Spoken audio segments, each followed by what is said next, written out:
What's the hardest thing about writing? Well, it's getting started. Maybe you're having a hard time coming up with a story idea, or you're stuck on where to take your story next. If you want a way into a story or a way through, I have 9 story starters to help you. This free PDF is full of story seeds and prompts to get you going. To download your 9 story starters, go to nancypanuccio.com/start. That's Nancy with an I, Panuccio with 2 C's, nancypanuccio.com/start. So your inciting incident disrupts your main character's balance, and it forces your protagonist into a new course of action, one that he or she is not remotely ready for. Up until this point, your character has been going about his or her life, adjusted to life as he or she knows it, and this inciting incident forces him or her to take a new course of action. He will resist it until he has no choice but to deal with it.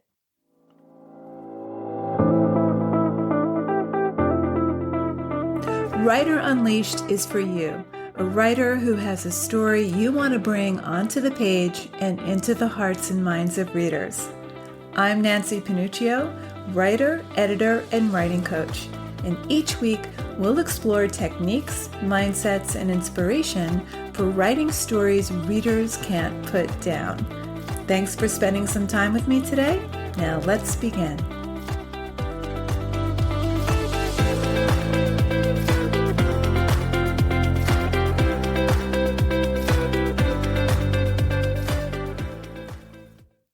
What is an inciting incident, and why do you need one? What types of inciting incidents are there? Where is the best placement for them in your story? And how do you craft your inciting incident so that it hooks your reader? Sometimes writers will launch into a story with this non-stop furious action.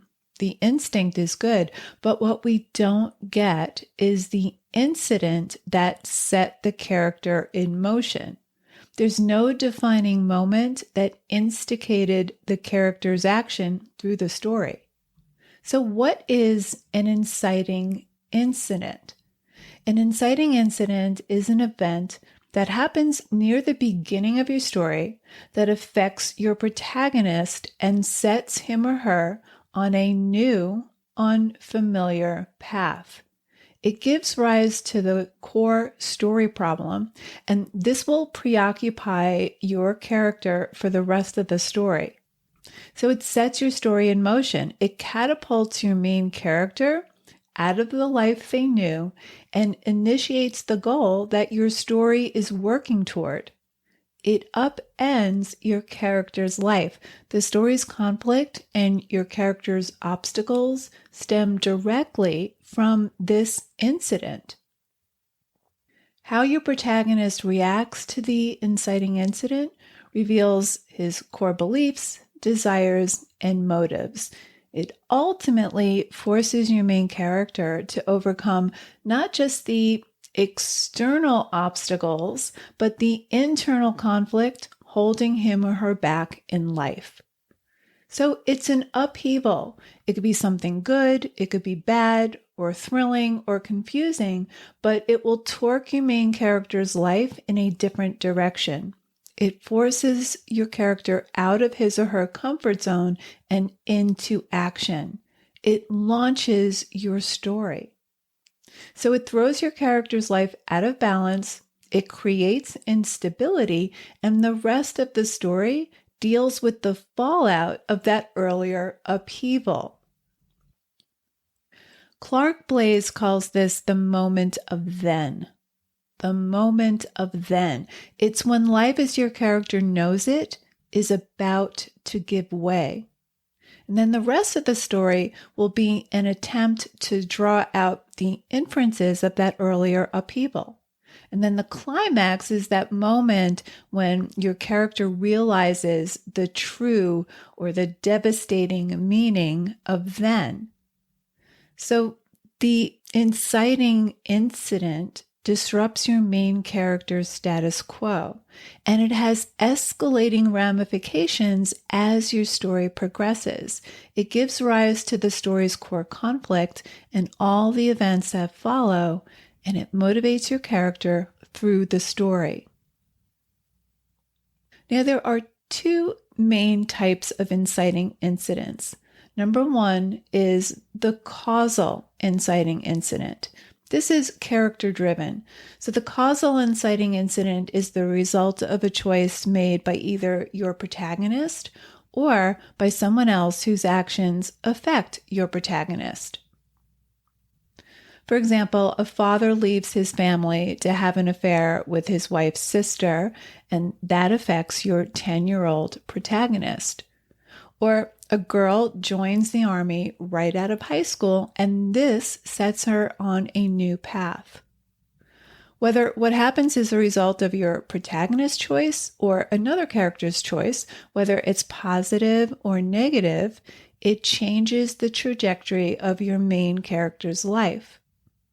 So a causal inciting incident is the result of a choice your protagonist makes or a choice another character makes that spins your protagonist's life in a new direction.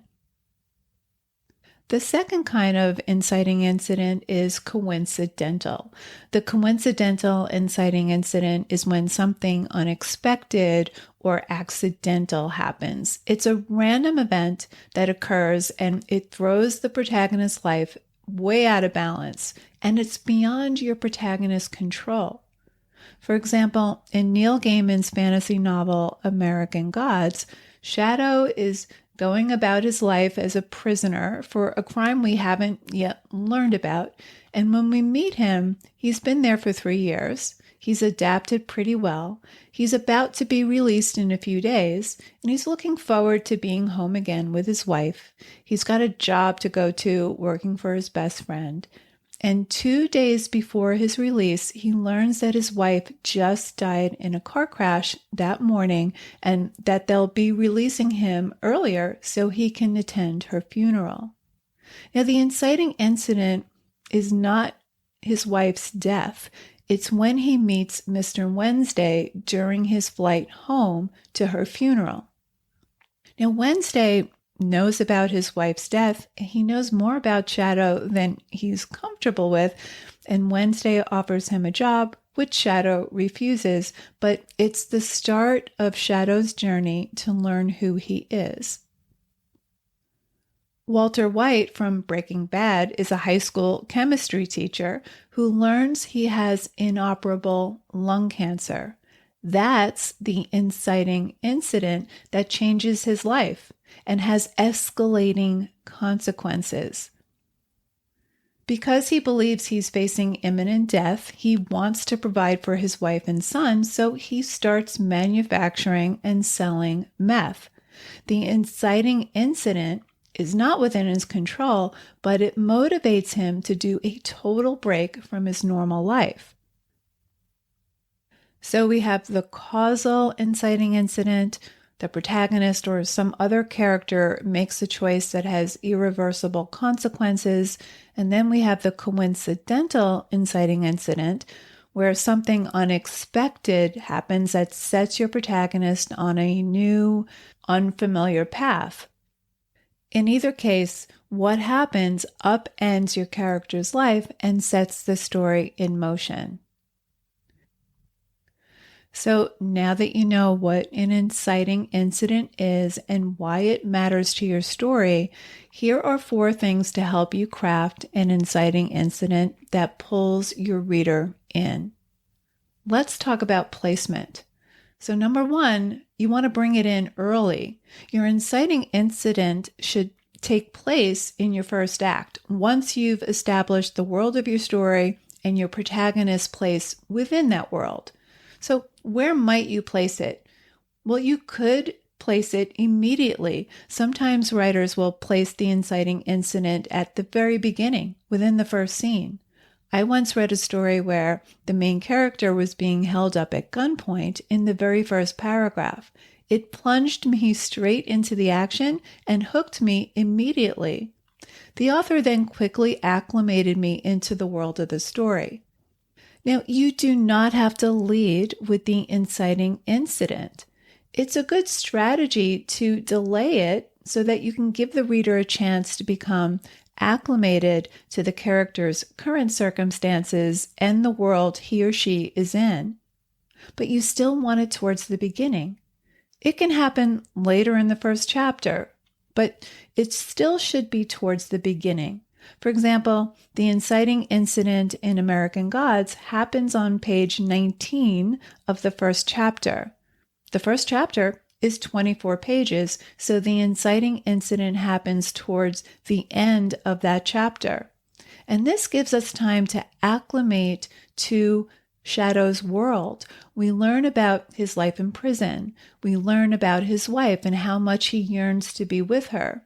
We learn that he's not like other prisoners. He's mild-mannered, he's polite to prison guards, which unnerves them. So we're immersed in his world before the inciting incident happens towards the end of that first chapter. But you want to have your inciting incident as close to the beginning as possible, at least by the midway point of your first act. Some writers bring it in immediately in the first scene, sometimes within the first 3 to 4 scenes. Some writers delay it until the end of the first chapter. You just don't want to bring it in too late. If you save your inciting incident until too late in the story, you risk boring your reader. The purpose of an inciting incident is to set your character in a new direction.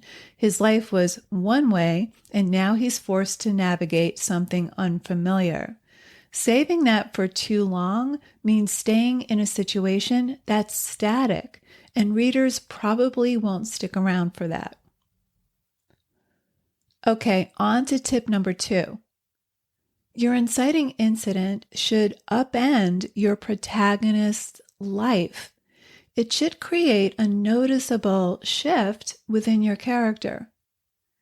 Your protagonist will start out in equilibrium. Even if they don't like their current circumstances, they've become accustomed to it. They've learned how to survive it. Shadow doesn't like being in prison, but he's learned to adapt and he's cultivated a certain comfort on the inside. In Gone Girl, Nick starts out with a beautiful big house. His wife is wealthy, so he's comfortable. He's stuck in a marriage he doesn't want, but he's become accustomed to his own unhappiness and he's found ways to cope with that deficit. But when his wife goes missing, his life suddenly changes. He's under suspicion of murdering her, and he needs to solve that problem, which preoccupies him for the rest of the novel. But it knocks him out of his reality and into unfamiliar territory. So when I say your character is comfortable, I don't mean it literally, just that your protagonist has developed some survival skills and has adapted to his or her life accordingly, until the moment of then that jolts him or her out of that status quo, enough to compel your protagonist in a different direction. So your inciting incident disrupts your main character's balance and it forces your protagonist into a new course of action, one that he or she is not remotely ready for. Up until this point, your character has been going about his or her life, adjusted to life as he or she knows it, and this inciting incident forces him or her to take a new course of action. He will resist it until he has no choice but to deal with it. Okay, tip number 3. Frame your inciting incident in a scene. Now, there may be several scenes that lead up to your inciting incident, but the incident itself is a single life-altering event, and it's typically written as one scene, in one time and one place. So your character enters the scene with a goal. He or she is expecting a particular outcome. For example, in Aaron Ralston's memoir, he expects his solo mountaineering trip will be adventurous and that he'll return home at the end of it unscathed. He's an experienced rock climber. He hasn't even told anyone about the trip. No one knows where he is. So the moment he falls into the cavern is that moment of then. It starts a series of events that ultimately changes his life forever. Okay, on to tip number 4. The inciting incident should spark something sustainable. It should be something that stimulates your character's choices and actions all the way to the end. It ignites your character's engagement with your story's antagonist. In American Gods, the antagonist is Mr. Wednesday. In Aaron Ralston's memoir, it's the rock that traps his arm and him inside the cavern.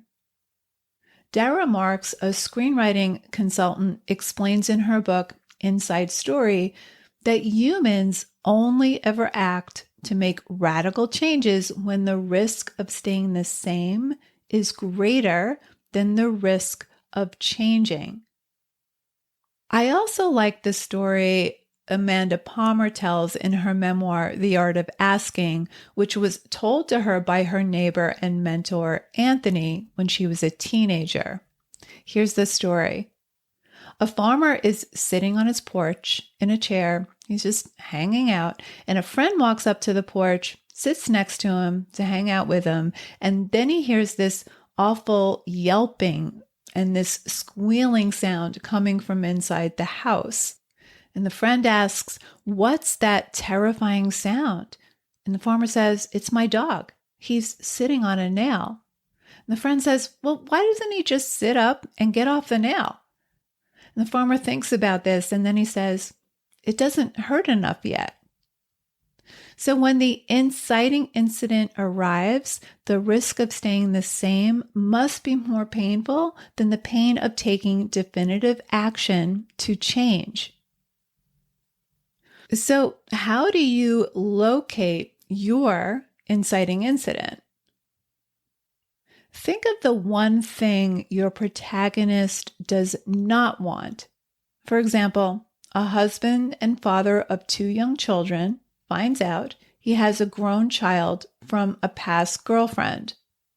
A mountain climber becomes trapped under a boulder inside a desolate canyon. Once you understand your main character on a deep level, you'll know what they want, and you'll also know what they definitely do not want. This means your inciting incident has implications that your protagonist does not fully grasp yet. For example, when mountain climber Aaron Ralston initially gets trapped inside a canyon in a Utah desert, he doesn't know that he'll be trapped for 5 days and that he'll grow delirious with hunger and dehydration, and that he'll ultimately have to amputate his arm in order to survive. So give your protagonist the exact thing they do not want. The inciting incident is the catalyst that will lead to your character's transformation at the end, but you need to know what your protagonist is changing from. Now, a great way to explore this is to free write on where your character was the day before your story starts. You want to envision your protagonist on the day before your story begins, when she had no idea what was in store for her or that her life was going to be upended. So, who is this character inside? What deeply held beliefs will your story force him or her to question? What does she want? Where is he in his life specifically? Now, your character may start out thinking that he has everything in his life under control, even if his life isn't exactly how he wants it to be. It's familiar. Life has taught your character what to expect And he's figured out, for the most part, how to safely navigate it. At this point, your character does not know that you're going to thrust her out of her comfort zone and into the world beyond her familiar territory. So write a paragraph or two that sums up who your character is at that very moment before you capsize his or her life. Okay, let's recap. The inciting incident is an event that affects your protagonist. It happens near the beginning of your story. It sets your story moving in a different direction. Clark Blaze calls it the moment of then.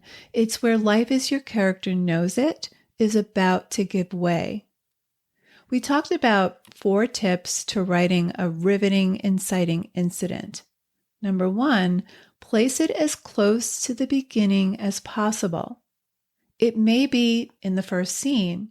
It may be within the first 3 or 4 scenes. It may happen towards the end of your first chapter.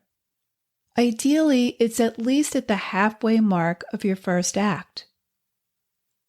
Tip number 2, upend your protagonist's life. Tip number 3, frame it as a scene, one life-altering event. And number 4, make sure it stimulates something sustainable. The risk of staying the same should be greater than the risk of changing, and this will force your character to ultimately transform. So find the one thing your character does not want. So there you have it. Thanks for hanging out with me today. And if you know any writers who need some support in their writing, please share this episode or the Writer Unleashed podcast in general. And if you love what you're listening to, subscribe on your favorite listening platform and please leave me a review.